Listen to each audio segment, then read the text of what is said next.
¿Pueden tomar asiento?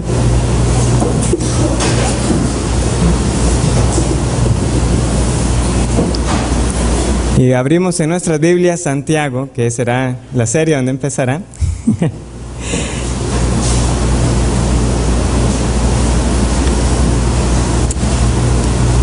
Antes, una vez más, agradecerles, hermanos, por todas sus oraciones en estas 2 semanas que el Señor permitió que algunos de ustedes compartieran, incluso más de cerca con Vivian, pero en general, que ella conociera la congregación y sintiera el amor de ustedes hacia ella. Sin duda que esto afirmó el corazón de ella para saber si es aquí donde tiene que venir a vivir. Entonces,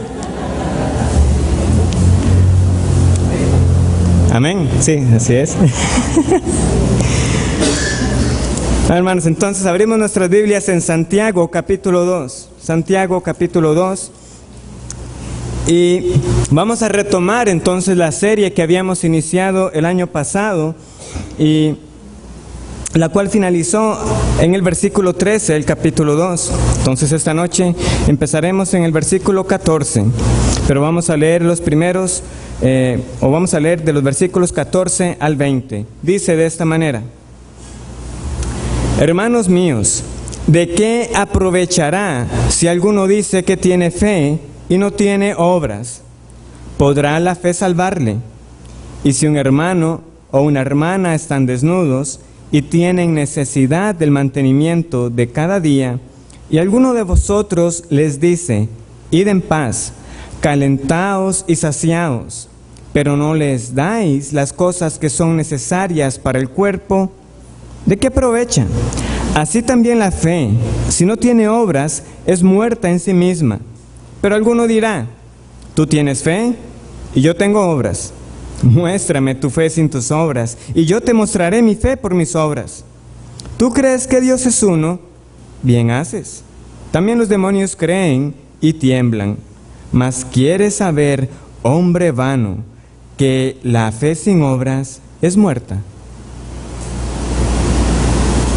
Siempre es un privilegio predicar la palabra del Señor, y fue un privilegio la semana pasada hacerlo con los hermanos en Punta Arenas, y que hoy estén con nosotros, e iniciar el año predicando también.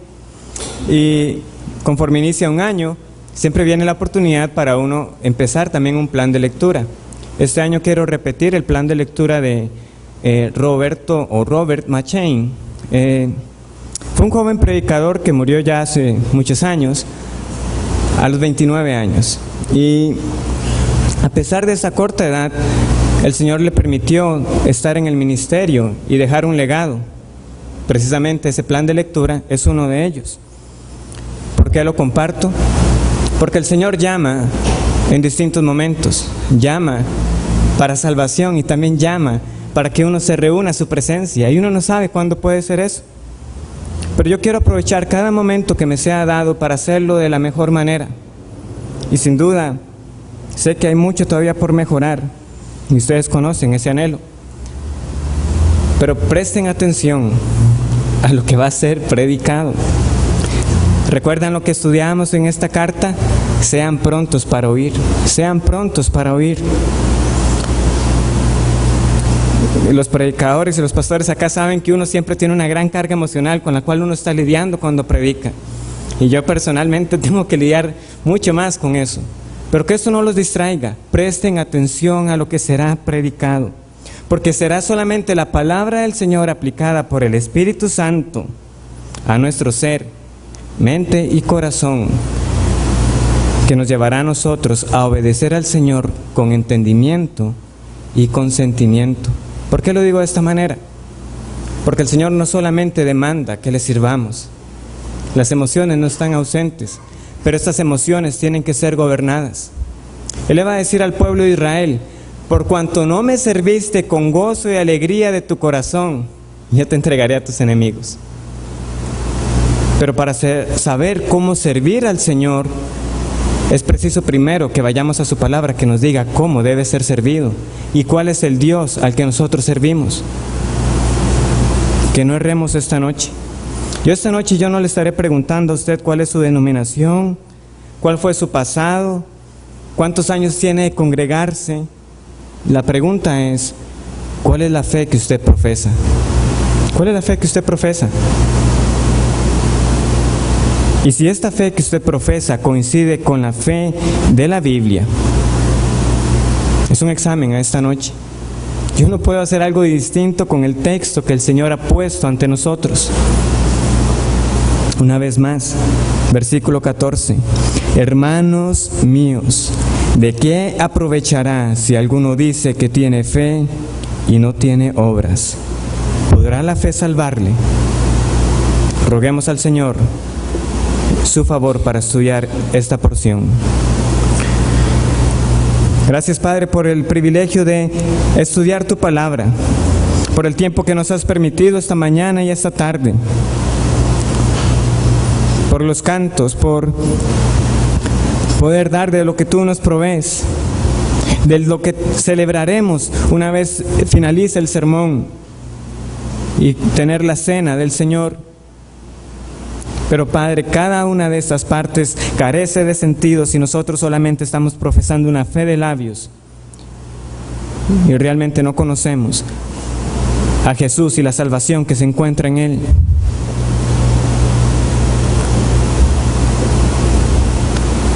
La confianza de nosotros no es el instrumento que está predicando, es la palabra misma aplicada por el Espíritu Santo. Quebranta nuestros corazones esta noche y despiértanos del engaño y del error si es que estamos en él, y que podamos responder a esa pregunta cuya respuesta tiene un destino eterno. O tenemos fe en el Señor Jesucristo o no la tenemos. Por tu misericordia, concede que podamos contestar esa pregunta con un sí: yo confío en el Señor Jesucristo para mi salvación. Y bajo esta misma confianza nosotros también hemos orado y suplicamos su favor. Amén.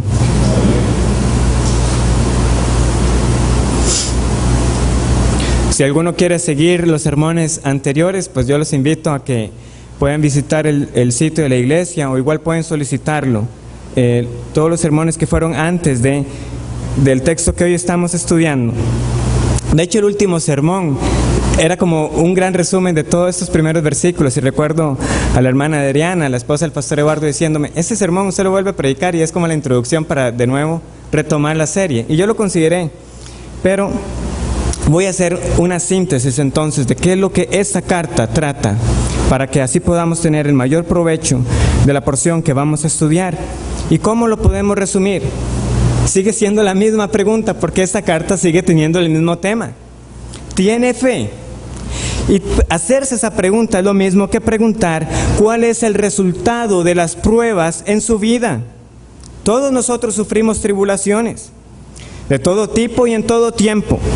Pero en el creyente, la prueba de la fe produce paciencia, produce perseverancia.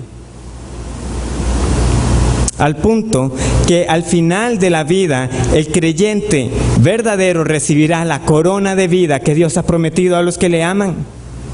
Así dice el versículo 12. Recibirá la corona de vida que Dios ha prometido. Porque la fe genuina persevera. ¿Tiene fe? Hacer esa pregunta equivale a preguntar: ¿está luchando usted contra la tentación? Porque el creyente, en lugar de culpar a Dios, entiende que de Dios solamente viene todo lo bueno, que Él es el Padre de las luces, y que toda buena dádiva y todo buen regalo viene de Él, todo don perfecto. Y que el pecado en nuestras vidas es nuestra responsabilidad y que hay una guerra contra él. Hermanos y amigos, si no estamos matando al pecado, el pecado nos matará a nosotros. El fin, el resultado, lo que engendra el pecado es muerte. Versículo 15 del capítulo 1. Porque el pecado, siendo consumado, da a luz la muerte. O estás luchando contra el pecado, o el pecado te está matando a ti. Examine su vida y vea si el pecado lo ha traído a usted como un pez hacia el anzuelo. Tiene fe. Es lo mismo que decir, si usted escucha con atención la palabra de Dios, no siendo un oidor olvidadizo, sino un hacedor.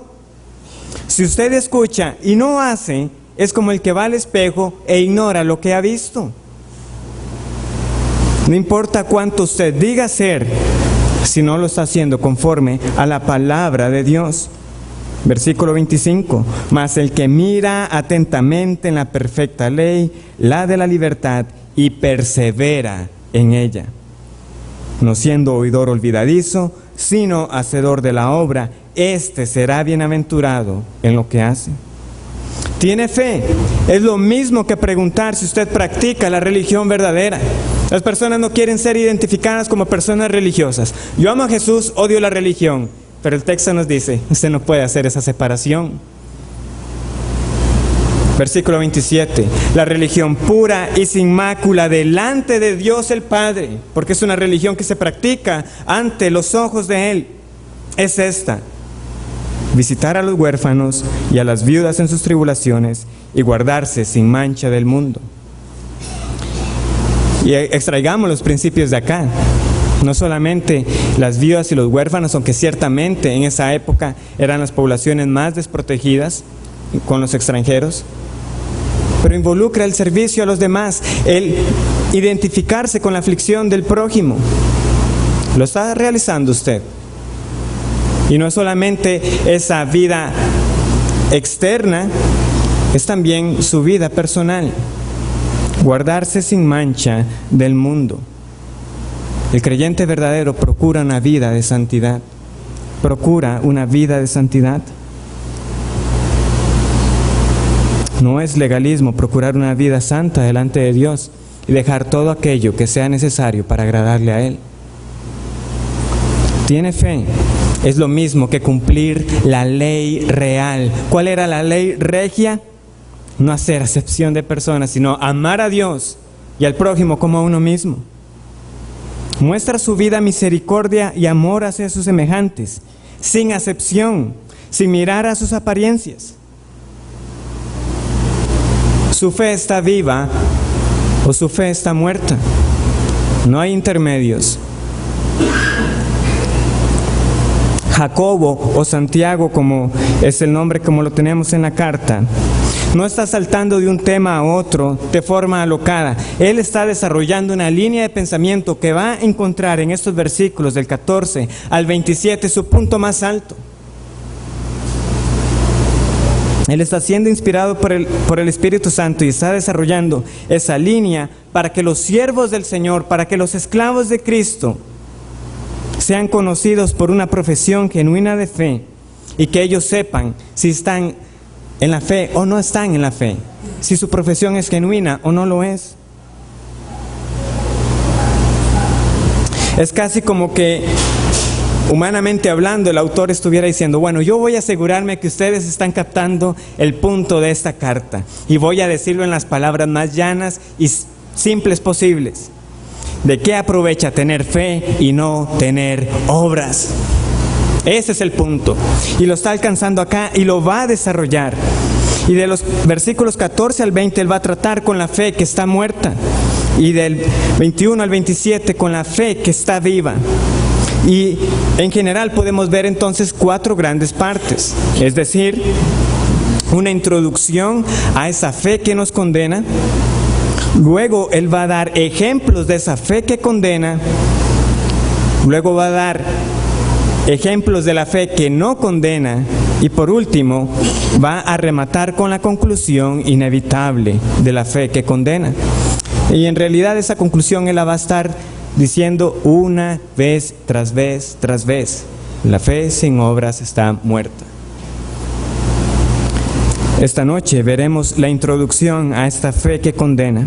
Entonces, una vez más, versículo 14. Hermanos míos, hermanos míos. Jacobo es un líder prominente en la iglesia en Jerusalén. Él es el hermano del Señor Jesucristo. Pero recordemos que estas no son las credenciales con las cuales él escribe.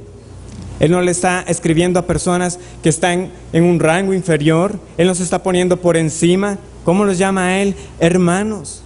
¿Por qué? Porque Él es uno entre muchos. Y Él siempre está escribiendo con esta preocupación pastoral, y Él siempre está escribiendo identificándose con ellos en estas mismas cosas que Él escribe. Yo soy un consiervo de ustedes y somos hermanos en servidumbre. Y sabe que Él debe estar alerta, no solo por Él, sino también por la grey, porque en la congregación pueden haber personas que se han engañado a sí mismas con una fe espuria, con una fe falsa, que solamente los condenará. Y Él no puede suponer que todos los que van a recibir esta carta son creyentes genuinos. Entonces, ¿cómo es que llegamos a la conclusión de que hay una fe que condena? Para eso, nosotros tenemos entonces que entender primero cuál es la fe verdadera. Y ese va a ser nuestro primer punto, la definición de la fe verdadera. En segundo lugar, vamos a ver cuál es el acompañamiento de la fe verdadera. Y en tercer lugar, cuál es el efecto de la fe verdadera. Entonces, en primer lugar, definamos fe, porque si vamos a estar hablando de fe constantemente, es necesario que tengamos claro que todos estamos de acuerdo que qué significa la fe. Y hay que entender que el término no es exclusivo del cristianismo, el término no es exclusivo de los escritos del Nuevo Testamento, del Antiguo Testamento. El concepto, aunque no usemos la palabra, pero el concepto está presente en nuestras vidas diarias. Y por brevedad, para mantenerlo simple, en general, cuando usamos la palabra fe o su concepto, estamos refiriéndonos a una de dos cosas: o a una creencia o un conjunto de creencias en algo o en alguien, o nos estamos refiriendo a la confianza en esas creencias o en ese alguien. Es eso. La fe es o un conjunto de creencias en algo o alguien, o nuestra confianza en ese conjunto de creencias. ¿Cómo lo sabemos? Viene alguien y nos dice: vieras que fulanito dijo tal cosa. ¿Qué sucede? Cuando yo recibo la información, yo confío en quien me lo está diciendo, que no me está mintiendo. Entonces, en primer lugar, quien viene con información, yo le creo a él. Y en un sentido es como decir, yo le tengo fe a esa persona, a lo que me está diciendo. Ahora digamos que fulanito dijo algo muy difícil de creer, algo que uno dudaría si otra persona se lo dijera a uno. Pero resulta que yo conozco a fulanito desde hace muchos años. Y yo sé que es una persona íntegra, una persona que no miente. Aún eso que me están diciendo que él dijo, aunque resulta difícil de ser creído, como yo conozco a esa persona, yo digo, si lo dijo él, yo le creo, porque yo le tengo fe a esa persona. Es decir, no solamente creo lo que se me está diciendo, es que yo confío en la persona de quien se está diciendo eso. En general, así es como la fe se manifiesta. Y podemos ver otros ejemplos para terminar de aclararlo. Porque muchas veces esa confianza puede ser algo superficial. En otras ocasiones puede ser algo bien fuerte. Y entonces en esos casos hablamos de tener convicción. ¿Cómo lo sabemos? Una vez más, muchos acá es posible que tengan alguna afición a algún deporte o que sigan a un determinado atleta. ¿Y cuál es la esperanza? Pues que ese equipo gane alguna vez. Pero resulta que si se enfrenta ante un equipo fuerte y poderoso, uno sabe que, bueno, si ganan, bueno, pero no le tengo mucha confianza a que lo vaya a lograr. Eso es, bueno, una confianza débil. Yo realmente no creo que vaya a suceder, pero es lo que uno espera. Donde a veces vemos una convicción bastante fuerte y que a mí siempre me gusta compartir para ilustrarlo, con los remedios caseros. Muchos de ellos no tienen una base científica o médica, pero usted lo ve a alguien que le viene con noni, con romero, con una menta, tómese eso y usted se cura. Es que, yo a eso sí le tengo fe. Y ni que hablar de las pegas, ¿verdad? Que aquí tenemos, algunos dicen que eso no existe, otros dicen, a mí vieras cómo me alivia. porque yo le tengo fe a eso. Es casi hasta una sugestión, pero la persona está convencida de que eso funciona y lo cree.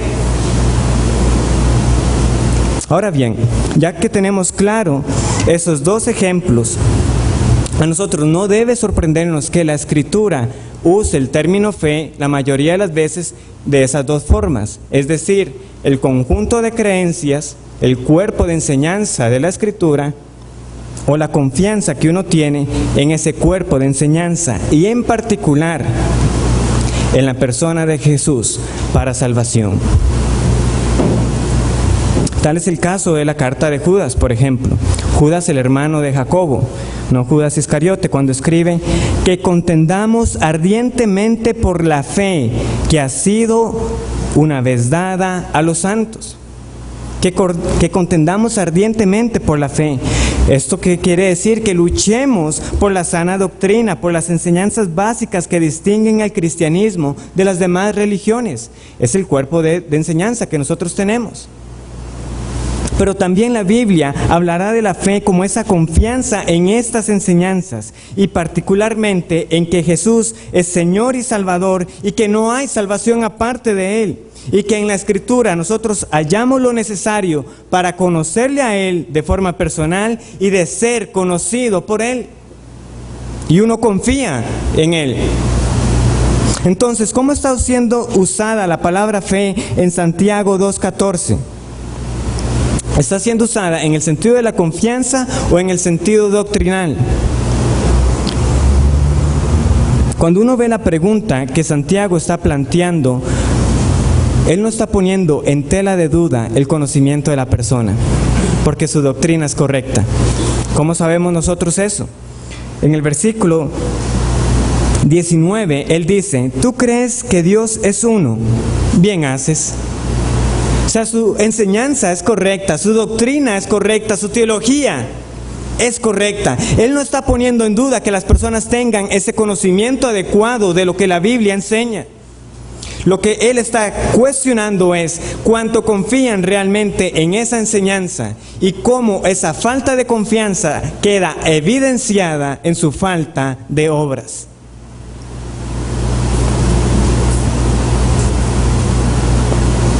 Podemos leer entonces el versículo 14 de la siguiente manera: hermanos míos, ¿de qué aprovechará si alguno dice que tiene fe en Jesús y no tiene obras? ¿Podrá tal fe salvarle? ¿De qué aprovechará si alguno dice que tiene fe en Jesús y no tiene obras?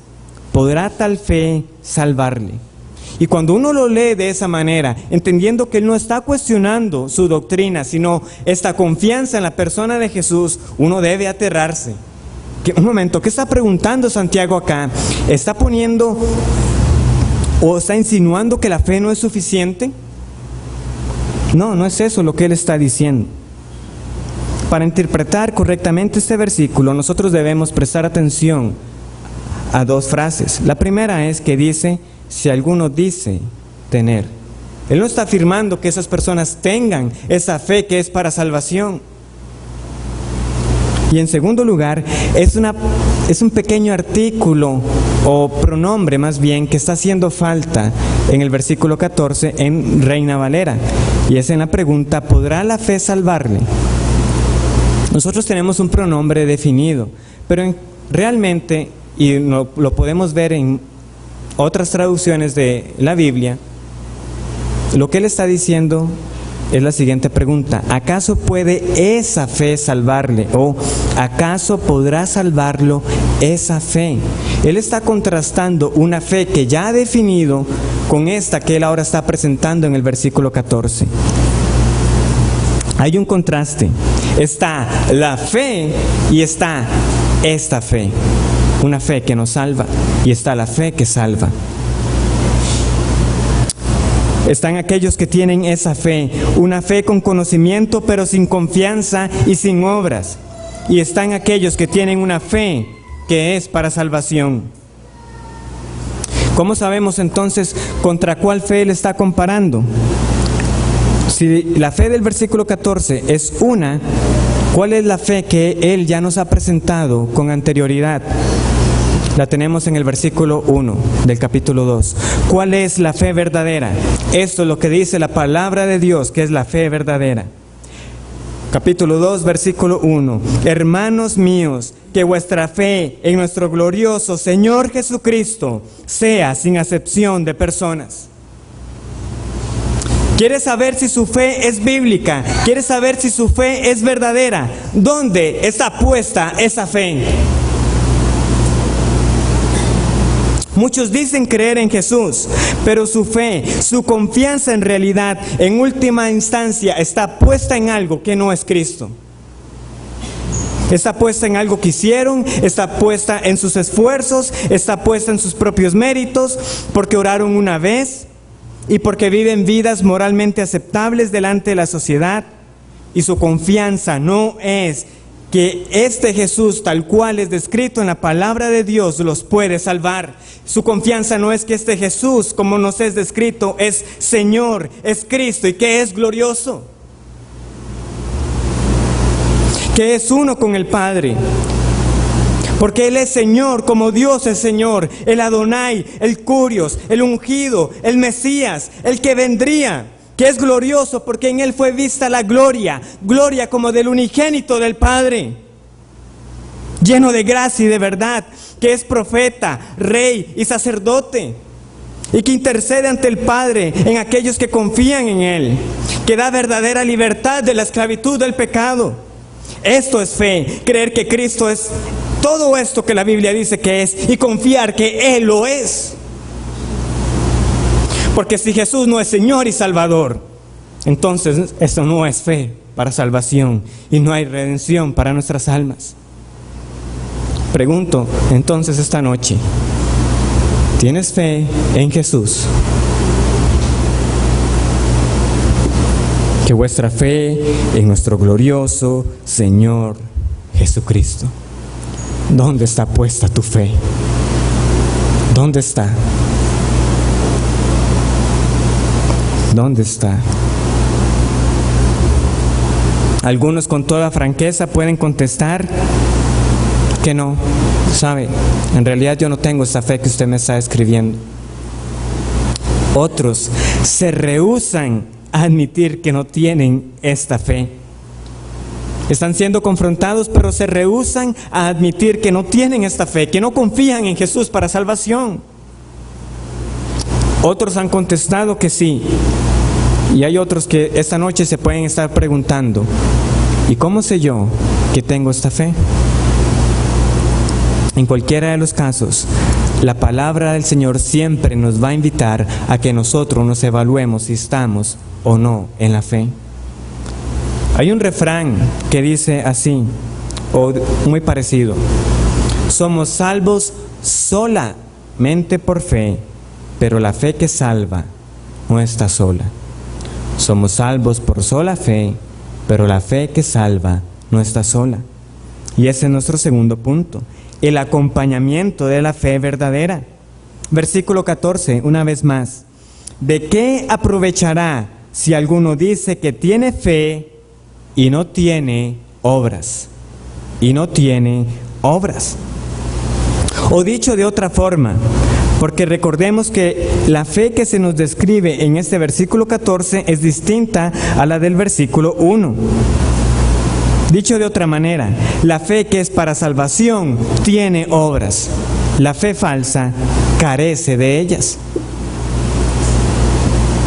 Entonces, una pregunta que puede surgir cuando nosotros estamos leyendo este versículo, y mucho más si usted ya ha escuchado otras porciones de la Biblia, es la siguiente: ¿qué está enseñando realmente este texto? ¿Que somos salvos solo por fe y que somos salvos por fe y obras?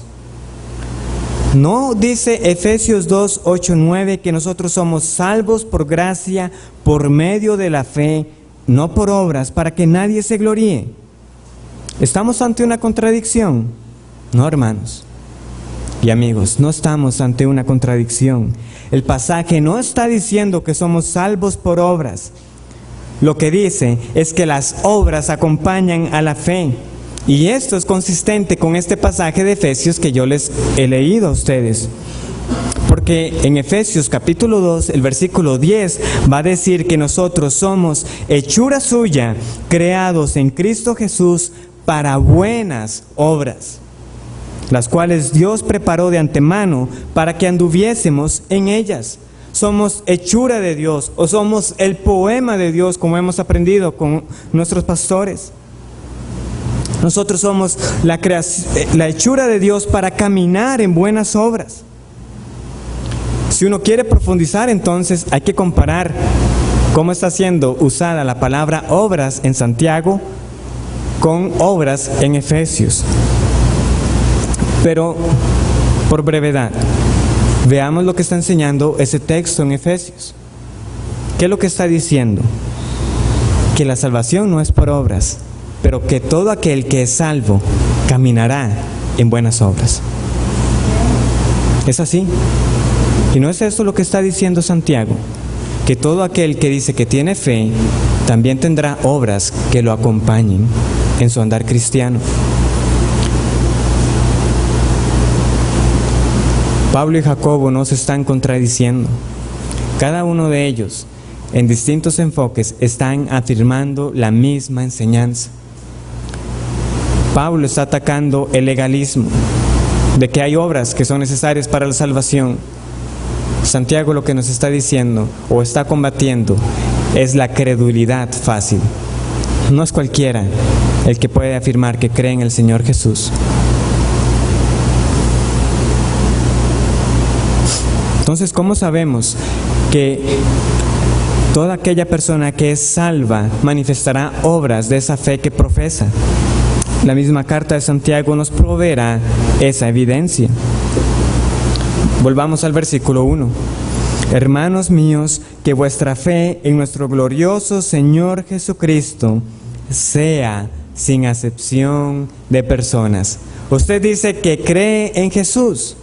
Bueno, su vida va a reflejar que usted no tiene preferencias por las personas, que usted no hace acepción, que no tiene un favoritismo, que usted no juzga o trata diferente a alguien simplemente por su apariencia. ¿Por qué? Porque la persona que ha sido redimida entiende que Dios mismo no hizo acepción con él, que él merecía la justa ira de Dios y lo que recibió fue misericordia. Y aquellos que han recibido misericordia mostrarán misericordia. Y que mostrarán esta misericordia con sus semejantes, sean ricos, sean pobres, sean nacionales, sean extranjeros, sean amigos, sean enemigos, sean jóvenes, sean viejos, sean hombres, sea mujer. El que ha recibido misericordia mostrará misericordia. Más ejemplos. Lo que acabamos de repasar en la introducción, versículo 27.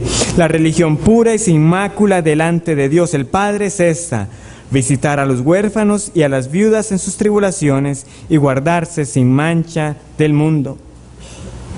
Como les decía, los huérfanos y las viudas a lo largo de la Biblia siempre son presentadas como los grupos más desprotegidos, junto con los extranjeros. No estoy diciendo que en estos días estos grupos tengan todas las de ganar, pero ciertamente ha habido un gran avance. Antes no habían orfanatos, no habían pensiones, no habían tantas oportunidades de trabajo. Pero ¿cuál es el principio que vemos en este visitar a los afligidos? Que todo aquel que profesa la religión verdadera, que todo aquel que profesa que confía en Jesús para salvación, se identifica con el afligido y lo visita, no es indiferente a ello, y mucho más si es un hermano en la fe. Estos son ejemplos de obras externas y que son obras evidentes a los demás, pero no solo se limita a nuestra relación con las demás personas, sino que hay obras o fruto en la vida espiritual de cada individuo. Por eso nosotros vemos que también nos habla de guardarse sin mancha del mundo. Todo aquel que ha experimentado verdaderamente la gracia de Dios tiene este compromiso de vivir santamente, apartado para Dios, porque Él es dignísimo de que vivamos puros y sin mancha. Porque Él ha redimido nuestras almas para algo mucho mejor que la basura que este mundo ofrece. ¿Más frutos? Sí, esta carta abunda en ejemplos de los frutos de una fe verdadera. Una fe que es probada y que persevera. Capítulo 1, versículos 2 y 3. Hermanos míos, tened por sumo gozo cuando os halléis en diversas pruebas. ¿Y qué es lo que va a ser probada? Prestemos atención. Sabiendo que la prueba de vuestra fe, eso es lo que será probado. Sabiendo que la prueba de vuestra fe produce paciencia. Vienen pruebas a su vida y no pasa nada. Simplemente pasó por ellas y no hubo fruto. Usted debe cuestionarse si hay algo que probar. Porque el que tiene fe será probado. Pero si usted no tiene fe, no hay nada que probar. Simplemente irá por las aflicciones de esta vida para pasar a otra y a otra sin sacar provecho de ellas. Pero el creyente será probado, y esta fe que será probada vez tras vez, cada vez será fortalecida para afrontar de mejor manera las pruebas que vendrán. Porque las pruebas no dejarán de venir en esta vida. Pero el creyente irá madurando para afrontarlas de mejor manera y perseverará. Y esa es la promesa, producirá paciencia, perseverancia. Por eso es que al final del versículo 2 está esa hermosa promesa: recibirá la corona de vida, la vida eterna, la salvación. ¿Por qué? Porque el creyente una vez más sabe que todas las pruebas de esta vida son temporales y que no se comparan para nada con una eternidad con Cristo. Que nada de eso se compara al galardón, a una vida eterna con su Redentor.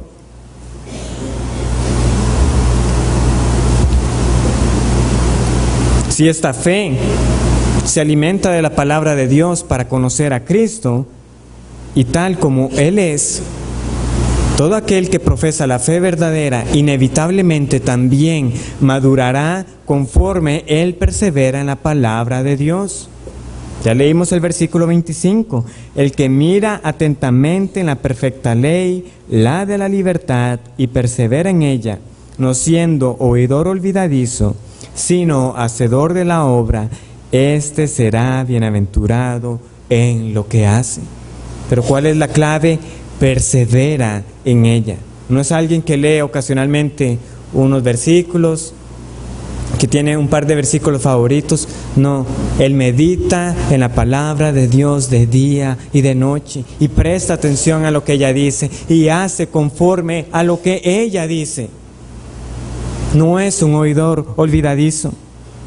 ¿Perseveras en hacer o eres alguien que olvida? ¿Está tu fe acompañada o está tu fe sola? ¿Está tu fe acompañada o está sola? ¿De qué vale decir tener fe y no tener obras? ¿De qué vale?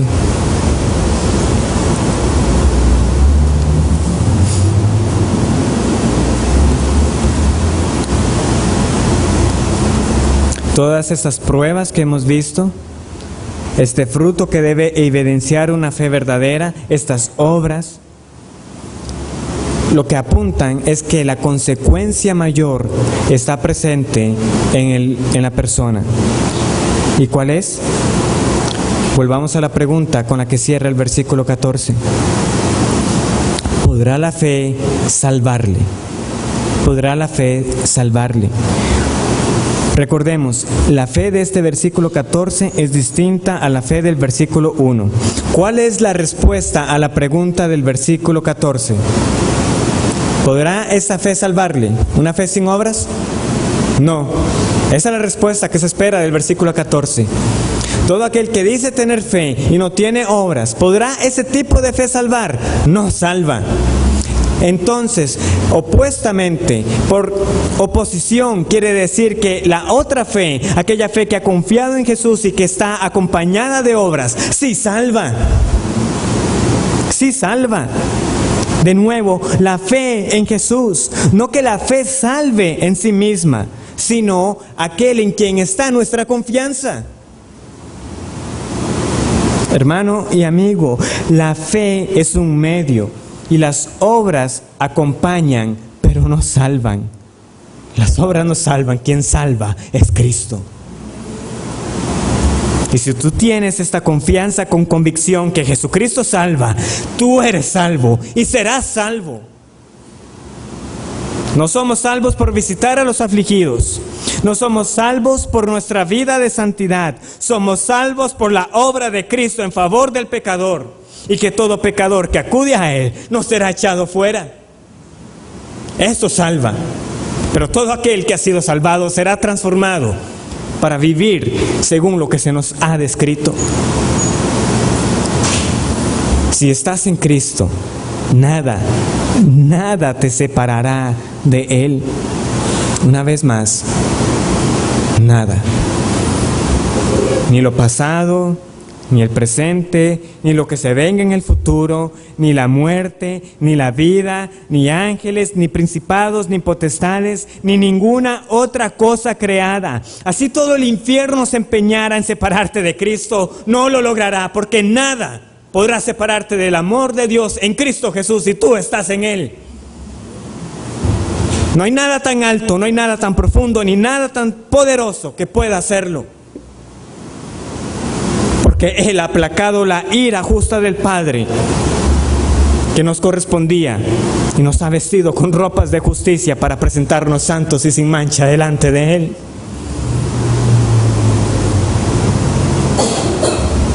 Usted está diciendo, pero es que yo veo poco fruto en mi vida.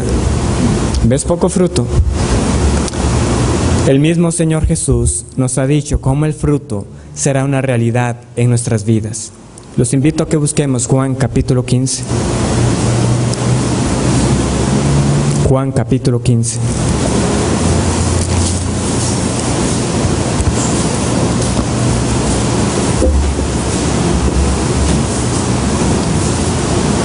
Juan 15, versículo 5.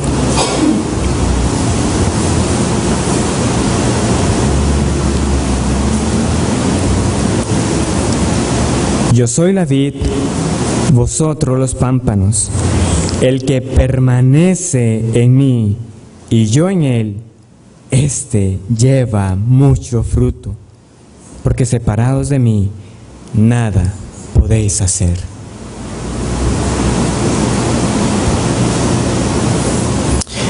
El examen en nuestras vidas, evaluar si estamos en la fe, no tiene el propósito de desanimarnos y decir es que cuánto me falta y quedarse ahí. Quedarse ahí sería una condenación para tu alma. Este examen de la fe tiene el propósito de conducirnos al Señor. El que permanece en mí, este llevará mucho fruto. El que permanece en mí, acude a Él y ten por cierto que tú llevarás fruto, porque Él lo ha dicho, Él lo ha prometido y así será. Pero de nuevo, eso refleja y hará una pregunta directa a tu corazón: ¿dónde está tu confianza? Porque si no confías en la promesa del Señor Jesús, una vez más, tu confianza no está en la persona de Cristo, tu confianza está en tus propias fuerzas, en tus propios méritos y en tus propias obras. Pero todo aquel que reconoce esta debilidad para agradar al Señor, acudirá a Él porque sabe que Él ha dicho que el que permanece en Él llevará mucho fruto. Y glorificará al Padre, porque en esto es glorificado mi Padre, en que llevéis mucho fruto y seáis así mis discípulos. Tienes esta esperanza, que todo aquel que confía en Jesús llevará fruto, es salvo y será salvo.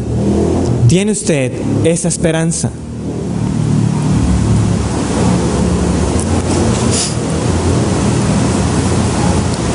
Nos acercamos a la conclusión de este sermón. Y aunque durante todo este tiempo he estado confrontando con preguntas, una vez más invito a la evaluación de lo que hemos estudiado. Volvamos al versículo 14 del capítulo 2 de Santiago. Dice: hermanos míos, Y es posible que alguien que quisiera oponerse dijera: Ronnie, ciertamente hay un contraste entre la fe que no tiene obras y la fe que sí es acompañada por obras. Pero vea cómo el autor está empezando. Él está diciendo: hermanos míos. Quiere decir que es posible que haya hermanos, pero que simplemente su fe no tiene obras. Pero él los está llamando hermanos. Es cierto que esta carta es dirigida a hermanos. Como dice el versículo 1 del capítulo 1, a las 12 tribus que están en la dispersión. Esta es una carta de un esclavo para esclavos. Pero el autor no está afirmando que aquellos que tengan esta fe de labios sean hermanos. Él no está afirmando eso. Se dirige a los hermanos, sí, pero no está diciendo que la característica de los hermanos sea que tengan una fe sin obras. No está diciendo eso. Lo que hay es una seria advertencia y una profunda preocupación espiritual por el rebaño. Después de más de un año en el pastorado, por la gracia de Dios, esta es una de las realidades que hay que enfrentar cara a cara. Saber que hay muchos que han estado y que estarán por años recibiendo la exposición de la palabra y que están convencidos a sí mismos que son de la fe, pero en realidad son huesos secos, sin vida. Y él está haciendo una advertencia. Una teología correcta, profesar sana doctrina, pero sin confiar en lo que se dice creer, es insuficiente.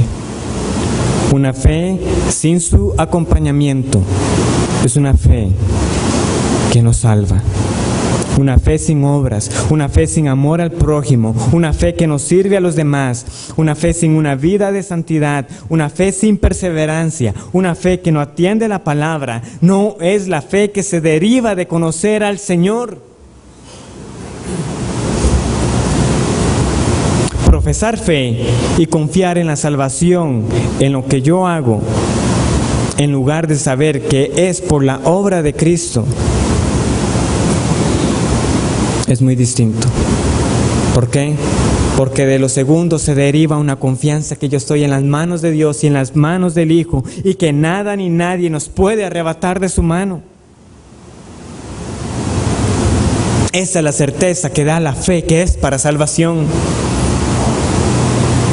La clave, como les dije una vez más, de esta porción es: dice tener. No es que esa persona tenga esa fe. Amigo, no importa lo que usted diga, si no corresponde con la realidad, el veredicto es uno solo. ¿Puede esa fe de boca, puede esa fe de labios salvar? No puede salvar. La boca refleja lo que hay adentro, y detrás de ese decir tener fe, lo que se oculta es una autoconfianza, es una fe que hace de lado la obra de Cristo y la pisotea, que de labios dice Señor, Señor, pero no hace la voluntad de Dios. Por eso Cristo los enfrentará. ¿Quiénes son ustedes? Yo no los conozco. ¿Cómo, Señor? ¿No hicimos nosotros milagros en tu nombre? ¿No profetizamos? ¿No echamos fuera demonios? Una vez más, ¿dónde está la confianza de esas personas? En lo que ellos hacen. Yo hice esto, yo hice lo otro, yo hice aquello también. Solo ellos, cero Cristo. ¿Cuál ha sido tu respuesta esta noche ante las preguntas que he hecho? Sea franco con usted mismo. ¿Para qué vivir en el engaño? ¿Cuál ha sido su respuesta? Es que yo hice aquello, es que yo hice lo otro, yo. ¿O ha sido su respuesta? Por la gracia de Dios, mi vida no es lo que era antes, y ahora yo soy una nueva criatura en el Señor que vive para su gloria. ¿Cuál es tu respuesta?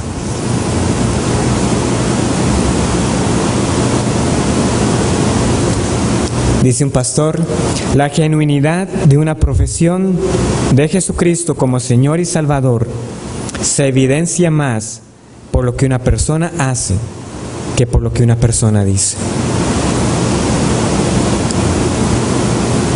Es un refrán popular. Nuestros hechos hablan más fuerte que nuestras palabras.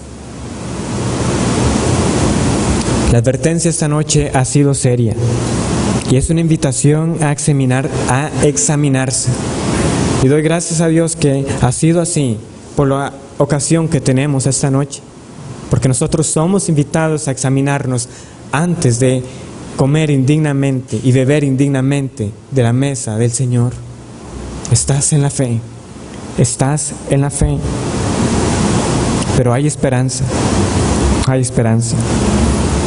Si usted ha sido convencido esta noche de vivir una falsa profesión de fe, de que su vida ha sido un fraude, una vez más, Jesús es el Señor, el Cristo, el Mesías prometido, en el cual sí hay salvación. Él es digno de toda gloria y Él te puede salvar para siempre. Acude a Él. Oremos. Señor, te damos gracias por confrontarnos con tu palabra. Es una realidad asoladora, pero nosotros solo podemos estar en uno de dos escenarios. O tenemos esta fe que es para salvación, que producirá fruto, o tenemos una fe de labios que no ha producido un cambio en nuestras vidas. Una vez más, Señor, líbranos de poner nuestra confianza en nosotros, en una oración, en nuestros esfuerzos, en nuestros méritos, y que esta sea única y exclusivamente en la persona de Cristo, quien vivió la vida que nosotros no podíamos vivir para justificarnos delante de ti. Y que todo aquel que permanece en Él llevará mucho fruto. Gracias, Padre. Y ahora prepara nuestros corazones para el tiempo de la cena del Señor. Y que este memorial, así como es también una advertencia y una invitación al examen, para todos aquellos que si profesan esta fe en el glorioso Señor Jesucristo, sea de gozo porque anunciamos tu venida. En el nombre de Él oramos. Amén.